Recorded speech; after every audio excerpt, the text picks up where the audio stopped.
Romans 1:16. For I am not ashamed of the gospel of Christ, for it is the power of God unto salvation, first to the Jews and then to the Greek. These were the words of Paul to the people of Rome.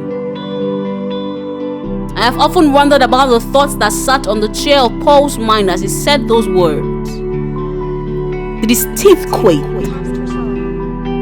Did fear threaten to rip his courage to shreds? Did the floor he stood on become ice because of his cold feet?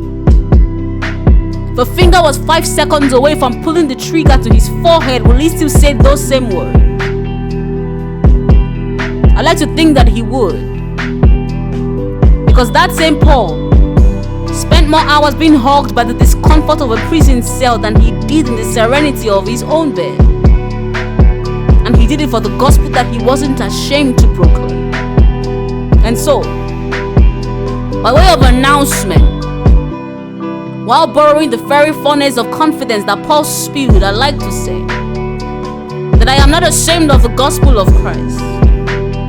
Because inherent in the blood-stained naked man on the cross is power to save, not just the world, but me. Amakason, do you believe that there is a God?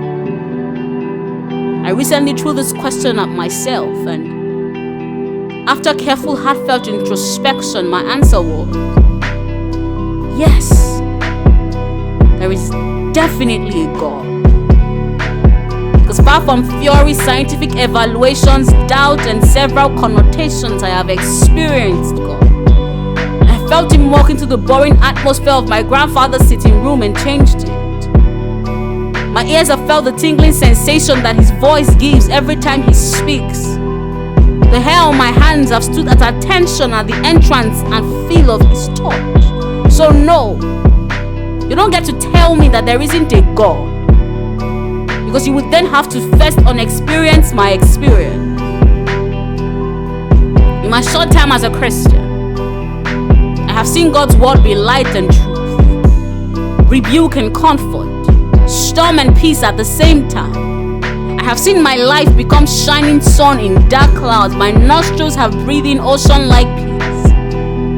I've heard the footsteps of darkness as it takes the back door at the entrance of me, not because of me, but because of the being that my body embodies. I live, breathe, and personify the sun.